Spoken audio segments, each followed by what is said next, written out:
Hi, I'm Anna with the PRC. I'm here with Chris Kornman, the co-owner of Entablature.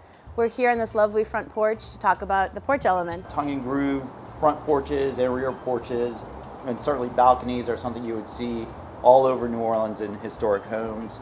The tongue and groove porch, which has a tongue on one side and a groove on the other, and they fit together tight and there's no spacing in between them. This really is a good example of being able to see the tongue in the groove. This is the tongue right here, and it fits inside the groove right there, and it just gives that nice tight connection. You can also see that they're all finished inside. And whether you're doing repairs or if you're installing a new tongue and groove porch on your old home, they have to be primed and painted on all sides. So the boards get primed and painted and then installed and then repainted on the top again. And that gives it just a really nice seal.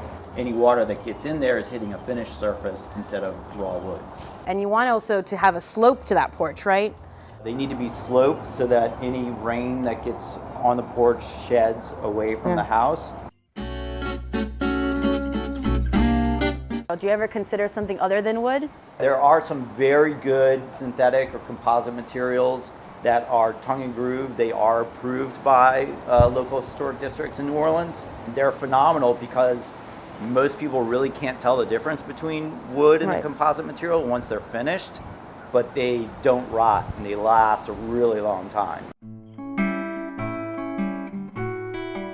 We've got a little bit of damage here on this tongue and groove board. Tell me, what would you do to make this repair? So this is termite damage, and you can see somebody has put some Bondo in it to try to fill it. This board really is beyond repair. And then this right here is water damage where the water is coming off of the rail and just hitting this point. It's just a good example of why you really have to keep your porches sealed and painted. And the second you start to see that paint deteriorate, when water hits that spot where the paint is gone, it's going to start deteriorating the wood, and then you're past the point where you can repair it. And can you make a repair to just an individual board, or would you have to take apart part of the porch and come back? Typically you would stitch it in and pull out a section wider than just that board to get it all tied in together. So this is a really good example of what we would consider to be an improper porch repair. You can see what they did is they just sliced straight across the boards in a rectangle and installed new boards. These boards are 3-inch boards. These are 5-inch boards, so they don't match. The proper way is to stitch this in where you cut random lengths so that they're stitched in and you don't see just this straight line across the porch.